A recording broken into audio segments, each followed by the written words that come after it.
சமையலும். ஸோ இன்னைக்கு நம்ம என்ன பார்க்க போறோம், மார்னிங் ரொட்டீன் தான் பார்க்க போகிறோம். ஸோ வாங்க. நம்மளுக்கு மண்ணா ஹெல்த் மிக்ஸு பொங்கல் இது ரெசிபி பார்க்கலாமா நம்ம. நம்மளுக்கு சொல்ல வரது வந்து பாசிப்பயிர் வந்து ஒரு 200 கிராமு பாசிப்பயிர் எடுத்து சுத்தமாக கழுவிட்டு போட்டு வேக வச்சு பாசிப்பயிர் ஒரு 3/4 பாகம் வேகட்டும்ட்டு இந்த டம்ளரில் நான் அரிசி எடுத்திருக்கேன். இந்த டம்ளரில் 2 டம்ளர் அரிசி எடுத்து பருப்பு 3/4 பாகம் வெந்த பிறகு இந்த அரிசி 2 டம்ளர் நல்லா கழுவி அதில் சேர்த்துருக்கேன். உப்பும் சேர்த்துருக்கேன். ஏன்னா பொங்கல்ன்றதுனால உப்பு அதிலே போட்டுக்கலாம். பாத்திரம் காலையில் கழுவிட்டு சண்டே நல்லா லேசியாக தானே இருக்கும். நம்ம சக்கரை ஆட் பண்ணிக்கலாம். பூஸ்டர் மாதிரி நல்லா கிளாஸில் வந்து மண்ணா ஹெல்த் மிக்ஸ். பிரேக்ஃபாஸ்ட் 10:30 ஆகுது. இங்கே பருப்பு ஊற வச்சுருக்காங்க. அது வந்து பொங்கலுக்கு சாம்பார். ஓகே, பெஸ்ட் காம்பினேஷனில் சாம்பார் வச்சு சாம்பார் சட்னி எல்லாம்.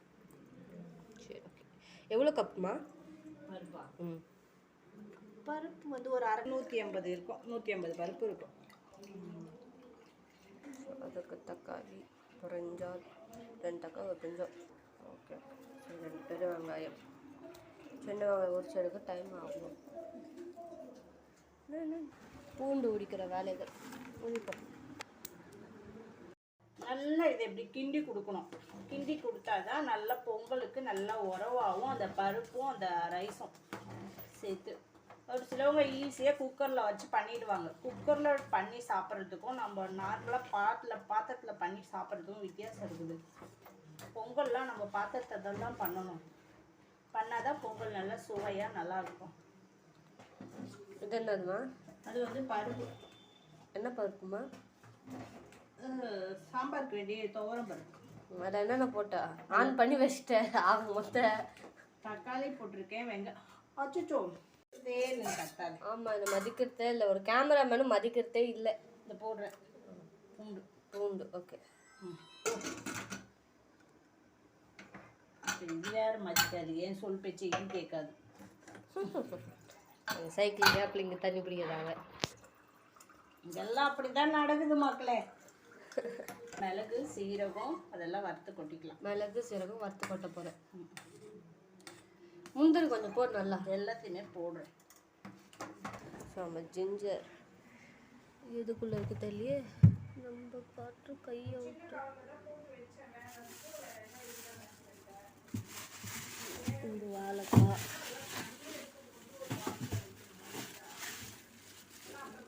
கலர் எடுத்தல இஞ்சி எடுத்தாச்சு. இவ்வளோத்தையும் போட மாட்டோம், கம்மி பண்ணிப்போம். இது எத்தனை விசில் வரணுமா? அது ஒரு 4 விசில் வரணும். 4 விசில் சீக்கிரமா. அந்த பொங்கல் ரெடி ஆயிடுச்சு. ஆஃப் பண்ணிட்டாங்க. லோ ஃப்ளேமில் தான் இதெல்லாம் மிக்சிங் பண்ணால் அடி பிடிக்கும். இன்னையோட கிளைமேட்டை பார்த்துக்கலாம். ரொம்ப சனி இல்லை, ஓகே தான், நல்லா இருக்கு. இவங்க வந்து நம்ம நியூ என்ட்ரி வந்திருக்கவங்க. இது பேர் என்னம்மா? பிச்சி பூ. நெய் நல்லா காசு எடுத்துக்கலாம். காசு எடுத்து என்ன பண்ண போகிற? இதில் தான் ஜீரகம் மிளகு போட்டு வறுத்தெடுக்க போகிறேன். ஜீரகம் மிளகு போட்டு வறுத்தெடுக்க போறியா? சரி, அவங்க எடுக்கட்டும். இந்த கேப்பில் ரொம்ப நீட்டாக போடு. அதுதான் வச்சுக்க போட அப்படி. ஓகே, ஜீரகத்தை போட்டாச்சு. போதும் ஜீரகம் நிறைய போடக்கூடாது அப்படின்னு நான் நினைக்கிறேன். பொரிஞ்சிடுச்சுன்னா கொஞ்சம் தள்ளியே இருந்துக்கிறேன். போட்டாங்க. ஓடியாங்க தள்ளி போயிடுங்க, வெடிச்சிருமா அது.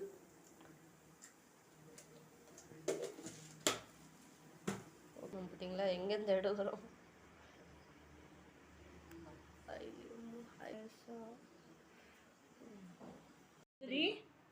இது ஜிஞ்சர் பொடி பண்ணினது. அவங்க வந்து அமெரிக்கன்காரன் ஜிஞ்சர் தான் சொல்லுவாங்க. நாங்களாம் இஞ்சின்னு சொல்லிட்டு போயிடுவோம்.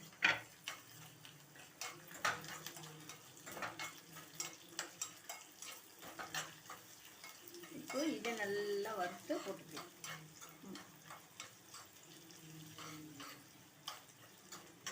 ஏன்னா ஆண் குழந்தை இருக்கு.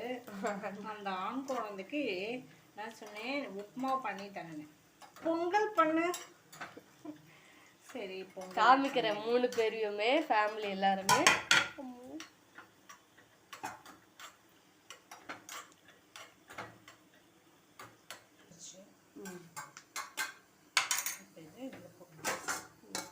எடுத்துக்கோங்க. இது அப்படியே கொஞ்சம் போல எடுத்து போட்டு ஸ்பூன் கம கமன் நெய், ஹோம்மேட் நெய்னாலே ஒரு தனி சுகம் தான் அதில் டேஸ்ட்டே. நெய்யெல்லாம் வேஸ்ட் பண்ண வேணாம், அதனால அதில் போட்டு எடுத்துக்கேன். இது இருக்கட்டும் அப்படி. இப்போ இதை நல்லா இலக்கி கொடுத்துக்கலாம். ஸோ பொங்கல் ரெடியாக நல்லா உறவு ஆகணும்.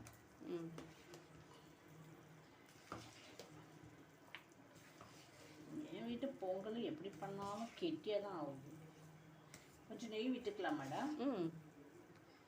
கெட்டியாக இருந்தால் நல்லா இருக்கும். அப்படியே தண்ணியாக இருந்துட்டுலாம் நல்லா இருக்காது. ஏன்னா சாம்பார் மிக்ஸ் பண்ணுவேன்ல, அப்போ ஆட்டோமேட்டிக்காக தண்ணி வந்துடும். கவலைப்படாது. போதும், நெய் ரொம்ப யூஸ் பண்ணது வேணாம். நல்லா மிக்ஸ் பண்ணி விட்டுட்டியா, அது அப்படியே இருக்கட்டும் விட்டுரு. அப்புறம் நல்லா சாம்பார் சுட சாம்பார் வச்சு மேலே ஊற்றி விட்டு நல்லாயிருக்கும்.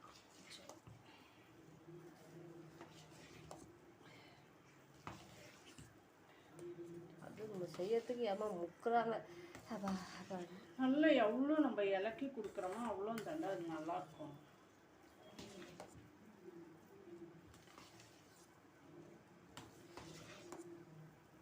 அந்த அரிசியாக இருக்கக்கூடாது. அது பொங்கல்னா அந்த அரிசி பருப்பு எல்லாம் குழஞ்சி இருக்கணும். அது கூட போய் டேஸ்ட் பண்ணி பார்ப்பா.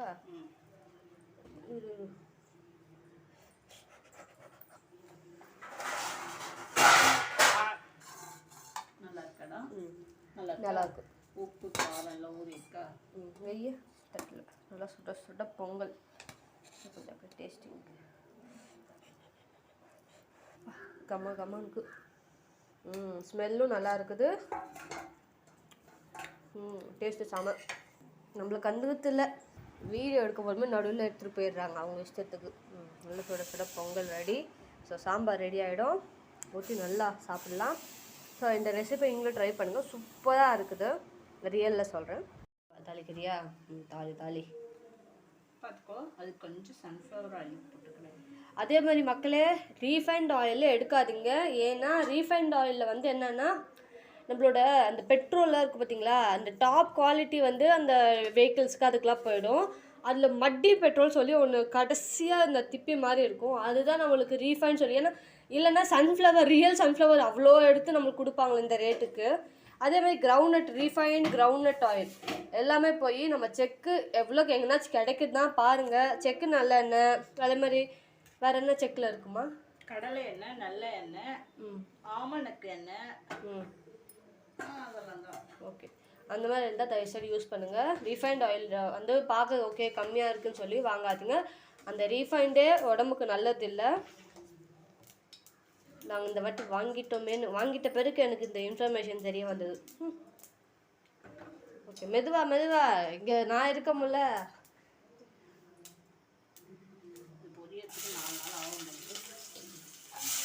அவ்வளோதான்.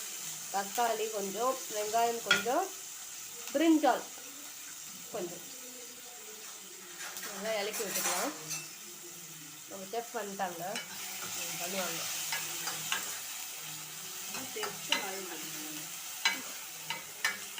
நம்ம சாம்பார் நல்லா மசிச்சு எடுத்தாச்சு. நம்மளும் ஒரு போடுவோம். சாம்பார் நல்லா மசிச்சு எடுக்கலாம். பருப்பு நல்லா மசிச்சு எடுத்தாச்சு. பருப்பு விடு. ஏதாவது குடமா ஏதாவது சொல்லிருக்கலாம். இங்கே என்னென்ன போட்டோமா? அங்கேயா கத்திரிக்காய், தக்காளி, வெங்காயம். மசாலா என்னென்ன போட்ட? மசாலா வந்து சாம்பார் மசாலா போட்டிருக்கேன். அவ்வளோதான். மிளகாப்பொடி கொஞ்சோண்டு ஒரு 1/4 ஸ்பூன் போட்டுருக்கேன். உப்புலாம் எதுவும் போடலையா? உப்பு போட்டுறேன். இல்லை சொல்லணும். சாம்பார் பரவாயில்லையா? முடிஞ்சிச்சு வேலை. நல்லா கொதிக்கணும்ல? ஆமாம், கொதிச்சிச்சுன்னா ஒரு ஆள் முடிஞ்சிச்சு வேலை. சாப்பிட வேண்டியதான். சூடு இதுலேயே விற்கவே சாம்பார் பொங்கல் ரெடி. ஆனால் வாங்க சாப்பிடலாம் மட்டும் சொல்கிறாரு. அப்புறம் அட்ரஸ் கொடுக்கலாம். நான் சொல்ல மாட்டேன் தப்பாலாம். நீங்களும் இதை செஞ்சு ட்ரை பண்ணி பாருங்க. சுவையாக சாப்பிடுங்க, ஆரோக்கியமாக இருங்க, நலமுடன் வாழ்வோம். அப்புறம் தெரியல அதுக்கப்புறம். ஓகே, அவ்வளோதான் இன்னைக்கு மார்னிங் ரொட்டீன் அவ்வளோதான் ஆச்சு. ஸோ பாத்திரம் அப்புறமா சமைச்சு ரெடி பண்ணியாச்சு. நைட்டே பெருக்கி அதெல்லாம் முடிச்சதுனால காலைல கொஞ்சம் பாத்திரம் கழுவ வேண்டியது. ஸோ அவ்வளோதான் முடிஞ்சிச்சோம். ஸோ இந்த வீடியோ பிடிச்சிருந்தா மறக்காமல் சப்ஸ்கிரைப் பண்ணுங்கள், லைக் பண்ணுங்கள். பொங்கல் யாருக்கா செய்ய தெரியலன்னா அவங்களுக்கு ஷேர் பண்ணி இன்ஃபர்மேஷன் தெரிஞ்சுக்கோங்க. பாய்.